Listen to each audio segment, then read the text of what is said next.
The smell of burnt coffee and stress hit me the second I walked into the strategy pit. It was 9:47 p.m., and the only sound in the entire office was the soft drone of the server cooling fans and Marcus hammering at his keyboard like it owed him child support. Dude looked like he hadn't blinked in 3 hours, shirt rumpled, sleeves rolled up, tie loosened just enough to say corporate martyr without screaming it. I'd seen this movie before. 10 years in strategy, and they still had him babysitting interns like it was some kind of hazing ritual. I dumped my bag onto the spare desk across from his and said nothing for a while. Just watched. His eyes flicked to me, one brow lifting like he was waiting for me to announce I needed help with the printer. I didn't. I just needed to not go home for a bit. Home was empty, and here at least the hum of fluorescent lights made it easier to pretend I wasn't drowning in regrets and to-do lists. He finally sighed and muttered, "You lost too," like we were stranded in a post-apocalyptic office depot. That's when they shuffled in the kid, Evan, no fanfare, just HR Karen whispering, he'll be shadowing strategy for the week. Keep him busy. Like Marcus was a camp counselor and not the one guy who still remembered what our margin compression model actually did. Evan looked like someone spat out of a private school catalog. Neat hair, ironed shirt, polite nod, and dead silent. Not the awkward kind of silent either. The I'm watching everything and taking notes you won't see kind of silent. I'd seen enough investor sons and CEO nephews to smell legacy from a mile away. Marcus grunted, jerked his head toward a nearby chair, and went back to typing. Didn't even say hello. To be fair, he didn't have to. The kid didn't ask dumb questions. He just opened his laptop and started reviewing whatever was on Marcus's second screen like he was decoding ancient runes. 10 minutes later, he pointed out a misaligned figure on the Q2 burn rate slide, and Marcus didn't even look up when he corrected it. Just gave a half nod like he was surprised but too tired to show it. Oh, and by the way, if you've made it this far and you're already hooked, take a second to hit that like button and subscribe. Seriously, 97% of people watch these without subscribing, and it really helps the team keep bringing these wild stories to life. So go on, tap that little red button. We'll wait. All right. Back to the mess. By midnight, I realized something was off. Not with the kid, with the numbers. We were supposed to be prepping supporting materials for Rick's investor pitch, some vague 3-year growth roadmap with vision alignment and market synergy baked into every meaningless slide. But when Marcus pulled up last quarter's procurement data to plug into the baseline, I saw it. Line items that didn't make sense. Vendors we hadn't worked with in years suddenly active. Licensing costs that had doubled without explanation, and a recurring fee labeled System Optimization Assessment billed to a third-party shell I'd never heard of. I nudged Marcus. He frowned, pulled the logs, and squinted. That can't be right. Evan didn't say a word, but he was already pulling up historic spend patterns on his tablet like he'd been waiting for us to notice. The kid moved like someone who didn't need permission, just confirmation. Marcus leaned back in his chair and exhaled through his nose. They said just background filler, but this smells like someone's hiding bloat.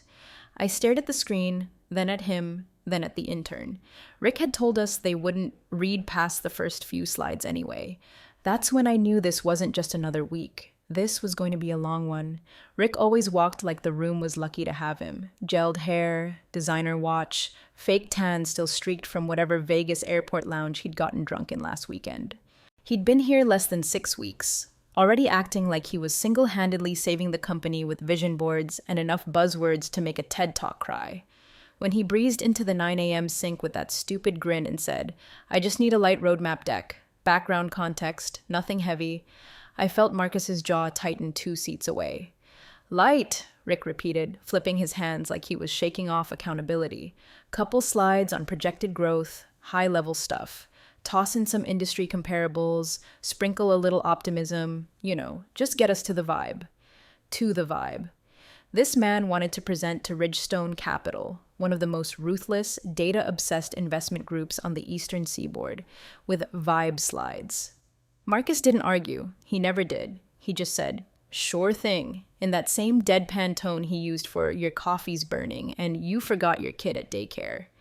Rick clapped him on the shoulder like he was knighting him and strutted out, already shouting for someone to book the big boardroom. By lunch, the task list hit my inbox. Outline a growth projection for the next 3 years based on Nothing. No new product, no meaningful acquisitions, just some half-baked AI integration Rick mentioned during an all-hands that I'm pretty sure he stole from a TechCrunch headline. Marcus looked through the initial data packet and frowned. "Didn't we divest from Laneport last year?" he asked quietly, holding up a procurement chart. "Fully," I said. "April. Cleared the books." "Then why are they still listed as an active vendor in Q3? I rolled my chair over, scanned the line. There it was, $84,000 listed under platform continuity support. Evan, who had been silent for the past 2 hours reviewing distribution chains, leaned over and tapped the screen. "That entry code doesn't match any of their standard billing formats," he said. Calm, factual, creepy as hell. Marcus and I exchanged a glance. Rick's voice interrupted over speakerphone. "Hey guys, just remember, it doesn't have to be bulletproof. They won't read past the first slide anyway. Big picture stuff, okay?" Click. Marcus stared at the screen a long time before finally saying, "He doesn't know who he's talking to, does he?" It wasn't ego. It was the quiet insult of asking a surgeon to just draw smiley faces on an X-ray. The rest of the office emptied by 6 p.m. like usual. But we stayed, me, Marcus, and Evan, like some weird cross-generational think tank fueled by suspicion and caffeine. Marcus pulled up vendor contracts. I dove into historic trend reports. Evan cracked into archived invoice metadata like he'd been waiting his whole life for permission to go full forensic. That's when the real numbers started falling out. There were duplicated invoice entries, same vendor, same date, slightly varied amounts. Recurring fees billed under shell names we couldn't match to any employee or department. Travel reimbursements for client meetings at restaurants 90 miles from any known client HQ. All buried inside a slush of expansion planning initiatives. It wasn't just bloat. It was hiding in plain sight. Marcus sat back, ran his hands down his face. "You think Rick knows?" Evan didn't look up. If he doesn't, he should. This wasn't accidental. We worked until after midnight. Evan never once asked to leave, not once checked his phone. At one point, Marcus got up to pour more coffee and muttered, "Christ, they said he was just an intern." I didn't correct him, not yet, because by that point, I'd started to wonder the same thing. We didn't leave Friday night, not really. Marcus crashed for 2 hours on the break room couch, using his coat as a pillow. Evan straight up disappeared into the finance archives like a ghost in loafers. I ran home to shower and came back with 3 cold brews and a backpack full of snacks that nobody touched. That entire weekend, the building was a tomb. Just the 3 of us, and a decade's worth of financial rot hiding between line items and forgotten vendor codes. At first, we thought it was just a couple weird charges, maybe lazy accounting. But then Evan pulled up a procurement folder from 21 that hadn't been properly reconciled. Inside were legacy vendor agreements, dozens of them, with active auto-renew clauses no one had flagged. Some were billing us 5 figures a month for infrastructure continuity support. Translation, nothing, air. And ghost vendors, we found 3, not dormant, active. Billed quarterly, no real deliverables, no digital footprint beyond a shared Gmail account and a P.O. box. Marcus didn't say a word when he saw them, just highlighted the line items and wrote, "Confirm identity with legal." That's how he works, quiet, exact, lethal in his understatement. Evan flagged a data sync issue in our CRM licenses. We were paying for 1,100 seats. We only had 812 employees. "That's over $70K a year in bleed," he said without looking up, like it was a weather report. Every time he spoke, I found myself looking over at Marcus to see if he'd finally ask what I'd been wondering since Friday. Who is this kid? But Marcus just kept building the deck. Slide by slide, we stripped out every Rickism. No color gradients, no stock photos of smiling business bros with tablets, just clean white slides. Navy headers, bulletproof logic. We mapped pain points directly to financial impact. Labeled workflows by margin drag. Flagged system inefficiencies and cost sinks, then added a strategic response pathway at the end. 4 slides showing how minimal changes could unlock nearly $9.3 million in cost recovery within 18 months. It wasn't a background deck. It was a surgical autopsy, and any investor worth their salt would know it. By Sunday night, we were cross-eyed and delirious. Evan was still in the same button-down shirt from Friday, sleeves rolled up, eyes red but steady. I caught him staring at the Ridgestone investor bios on his screen like he was memorizing them. I should have known then, should have asked. But I didn't. I just handed him the UB drive with the final version and said, "Back it up." He nodded. No questions. Just slipped it into his laptop like he'd done it 1,000 times before. At 8:06 a.m. Monday, Rick waltzed in like he was returning from vacation in Mykonos. AirPods in, sunglasses on. "Morning, team," he chirped, grabbing a kombucha from the communal fridge and popping the top with his teeth. Marcus didn't respond. I didn't either. Evan sat perfectly still, hands folded in front of him. Rick strolled over, clapped his hands once. "So hey, I figured I'd take a peek at that deck before we get in front of the money guys. Just do a final polish, make it sing." Marcus hesitated. For a fraction of a second, I thought he might say no, but then he just slid his laptop around and said, "It's in here. Final version's in the deck folder, labeled INV Final Clean." Rick plugged in his USB stick like he was blessing us with his presence. "Perfect. Appreciate it, Marcus. You're a machine." Evan didn't move. Rick scrolled for about 15 seconds before saying, "Yeah, might want to fluff this up a little. Feels a bit spreadsheety." Then he winked at me like we were co-conspirators in mediocrity. He left with the file. No one said a word. Marcus sat back in his chair and rubbed his temples. "He's going to ruin it." Evan just opened his laptop and quietly typed something I couldn't see. The deck came back Tuesday morning wearing a clown suit. Gradient backgrounds, stock images of people high-fiving in glass offices, a new title slide that said, "Vision Forward, Unlocking Synergies Through Scalable Innovation." I could practically hear the PowerPoint transition screaming, and right there on the third slide was Rick's name in bold. Presented by Rick L. Brandon, Director of Strategic Development. No mention of Marcus, no mention of Evan, not even a damn footnote. Marcus didn't blink. He just scrolled through the mess like he was inspecting a crime scene, expression flat. But I saw it. That tiny twitch under his right eye. The same one I'd seen when he got passed over for promotion last year by a guy who called Slack that emoji messenger thing. "Slide 12 is ours," I said, voice low. "No," Marcus corrected. "Slide 12 through 29 is ours. He just added sparkle vomit." Evan stood behind us, silent, watching, always watching. Rick had left the deck on the shared drive like a trophy. No password protection, no version control. Just sitting there, reeking of entitlement and stolen credit. I expected Evan to say something, maybe even push back. But all he did was quietly duplicate the original file onto a clean USB, label it V1 and MJW on internal, and tuck it back into his laptop sleeve, like it was standard protocol. By 10 o'clock a.m., Rick called a quick team huddle in the war room. Half the department shuffled in like sheep to slaughter. He stood up front, one AirPod still in, smiling like he'd just invented sliced bread. "Just wanted to give a quick shout out to Marcus," he said, gesturing with his LaCroix can. "Appreciate the heavy lifting on those supporting materials. Gave me a nice foundation to work from." Foundation. Like we poured the concrete and he built the Taj Mahal with motivational quotes. Marcus nodded. Not out of agreement, out of habit. Years of corporate conditioning teach you that pushing back doesn't get you promoted. It just gets you replaced. Rick tapped the clicker, flipping through the deck he'd butchered. I added some thematic structure, obviously, and repackaged the insights into something a little more palatable. He paused for emphasis. "These investors aren't going to eat raw data, folks. They want story, sizzle, big picture hooks." He might as well have said, "I microwaved filet mignon and called it innovation." Nobody challenged him. Nobody ever did. Most of them were just trying to make it to Friday without becoming the next target. One guy even clapped. Evan didn't move. Later, back at our desks, Marcus stared at his monitor, a spreadsheet open but untouched. "Why didn't he just ask to present it with us?" I asked. "Because then he'd have to share credit," Marcus said flatly.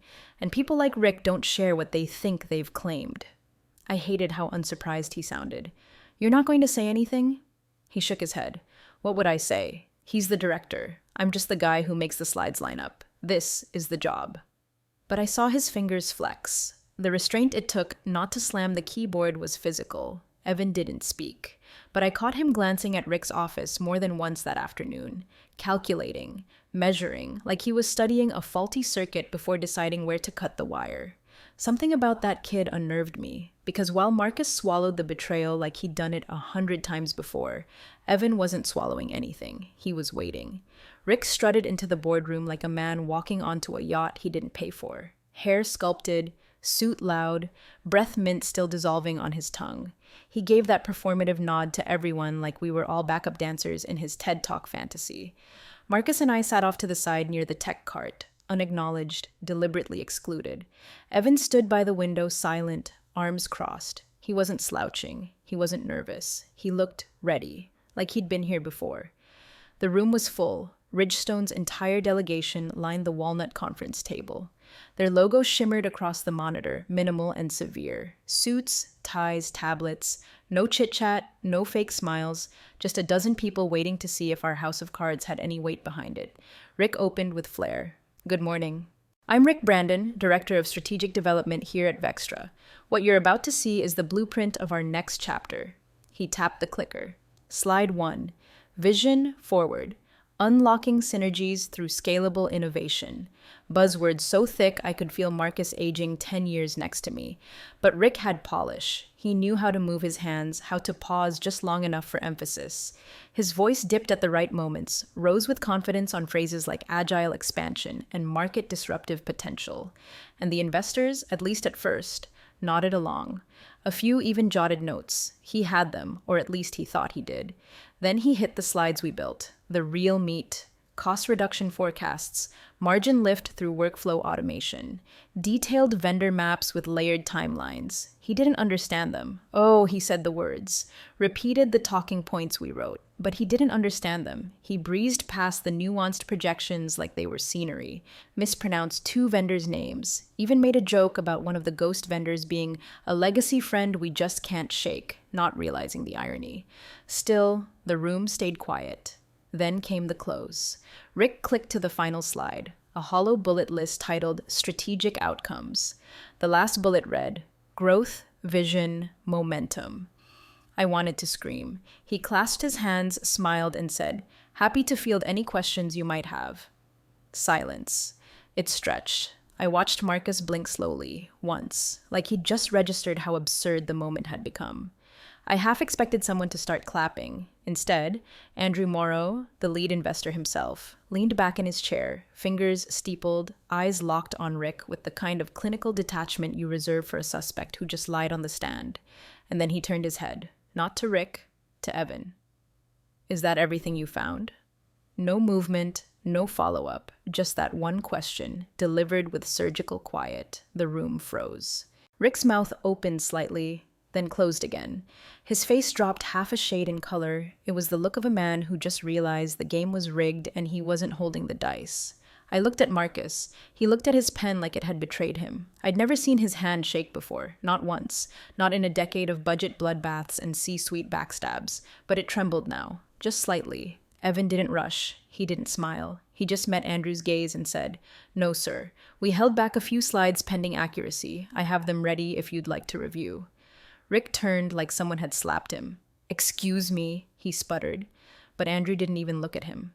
Then let's see the rest, he said. And just like that, the presentation wasn't Rick's anymore. It never had been. Evan moved without hesitation. He reached into his jacket pocket, pulled out a slim black flash drive, and walked to the front of the room like he wasn't 20-something with an intern badge pinned to his hip. Like this wasn't supposed to be Rick's show. Like he belonged there, because he did. And we were all about to learn why. Rick tried to block him. Hold on, this isn't protocol, he said, half laughing, voice cracking at the edges. But Andrew Morrow didn't blink. Let him plug it in. It wasn't a request. Evan stepped around Rick like he was just another piece of office furniture and slid the drive into the conference laptop. The screen blinked. Rick's over-designed garbage vanished, replaced by a clean white slide. Title: Strategic Audit, Cost Recapture and Workflow Optimization, Internal Review. No flashy fonts, no fluff, just data.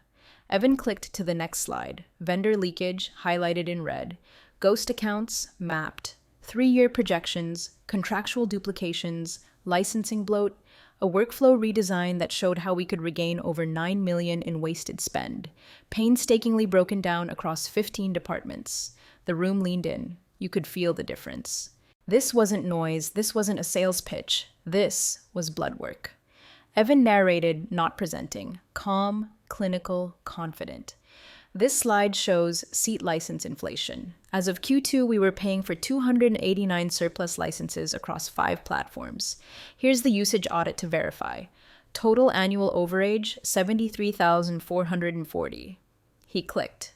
This page maps vendor redundancy across legacy systems. Most of these were auto-renewed without oversight after departmental reorgs. They've been billing us quarterly without deliverables. Clicked again. Slide 17 highlights what we call the crawl space, budget lines so low they avoid audit review but add up to 7 figures over time. Marcus sat stone still, not even pretending to breathe. I think he couldn't. Rick tried again, weakly. Okay, this wasn't vetted through legal. I don't know where this is coming from. It came from your department, Andrew said, voice calm. And you had your chance to vet it. You chose to show us marketing spin instead. Rick looked around for someone, anyone, to back him up. Eyes flitted from board member to board member. Nothing. Just a wall of stares. He'd lost the room. Andrew leaned back and steepled his fingers. Now we're seeing value. I felt the breath leave my chest like I'd been holding it for days. Marcus didn't move, but his jaw clenched.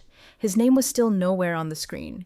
Evan hadn't said a word about who built it with him. He didn't need to. Not yet. Because the point wasn't credit. It was correction. And the lie had just detonated. Rick made one last desperate lunge for control. I wasn't aware this was going to be shared, he said, voice lifting into that brittle corporate pitch people use when they realize the oxygen in the room isn't for them anymore. This was a draft, unvetted. The intern shouldn't even... Evan turned from the monitor, gaze level. You said they wouldn't read past slide 1. You could feel it. The words didn't hit hard. They hit precise. Surgical, quiet, no heat, just fact. And that made it worse. Because the room wasn't angry anymore. It was done pretending. Andrew Morrow shifted in his seat. Not forward, not backward. Just enough to signal one thing. We're done here. I know what you said to my son, he said, voice low and deliberate, and what you didn't do. Rick froze. For a moment, his brain clearly tried to reboot. Son? He looked at Evan, then at Andrew, then back at Evan again, searching for a tell. Anything that would let him pretend this was all some misunderstanding.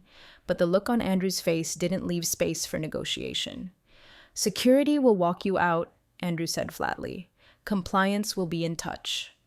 The words landed like final punctuation. A murmur of motion rippled across the table. Phones silenced, tabs closed, people shifting their focus from drama to strategy. Just like that, Rick stopped existing in the room.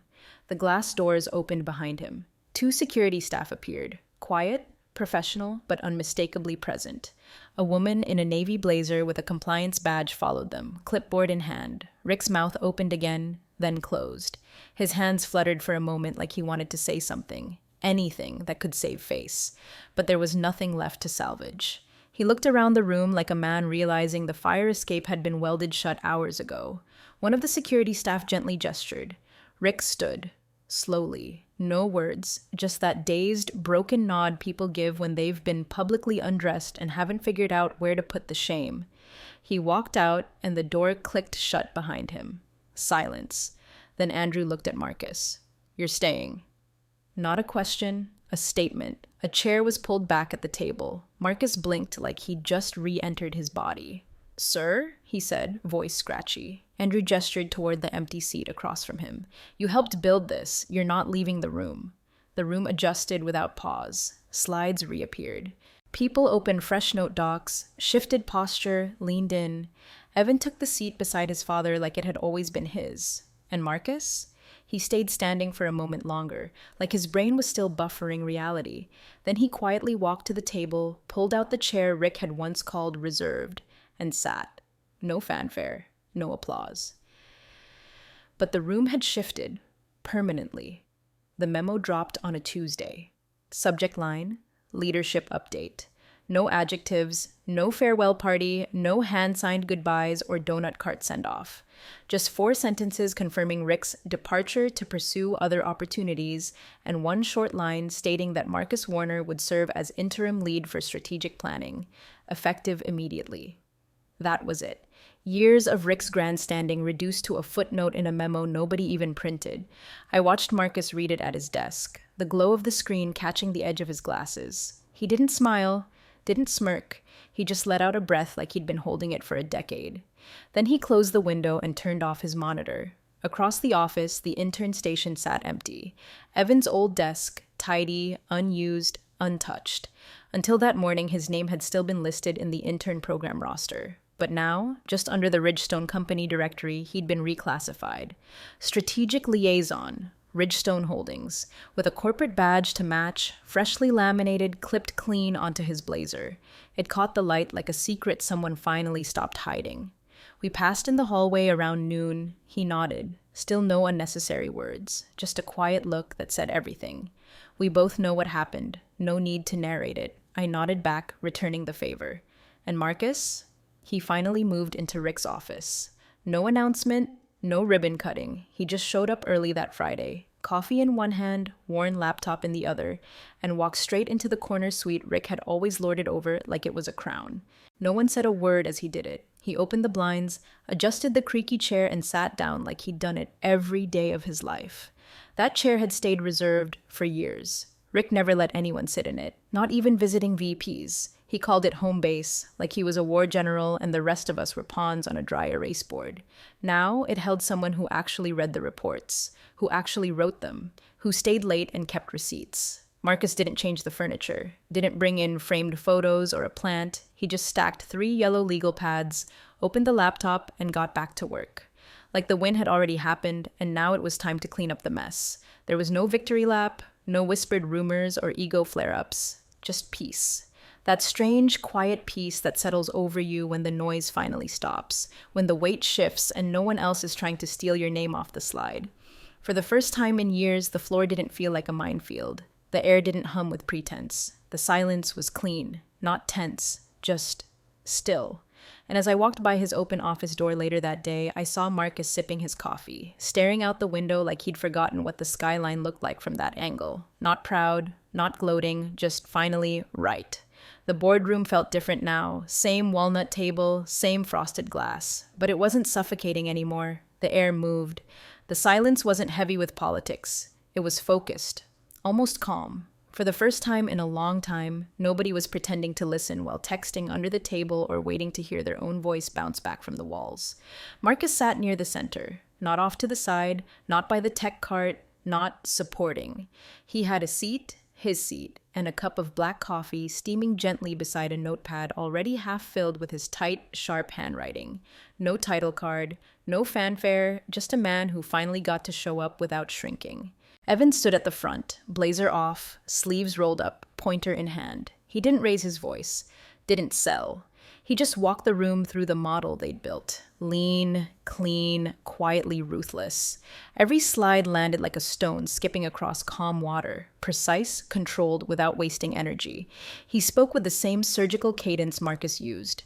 No fluff, no hype, just facts. The new team listened, actually listened. A few jotted notes. One VP leaned forward, genuinely curious. No one interrupted. No one layered in jargon to sound important. They'd learned what happens when style tries to outrun substance. At slide 15, Evan clicked to a projected 3-year plan. "This is where the excess dies," he said plainly, pointing to a visual burn-off chart. "And this is where we start building instead of patching." That's when Andrew Morrow looked at Marcus. Not a glance. A look. A held moment between people who've lived long enough to understand what it costs to do things right. He nodded once. "Let's build it right this time." Marcus didn't respond immediately, just stared at the screen a beat longer, sipped his coffee. It was cold, but he didn't care. The caffeine wasn't the point.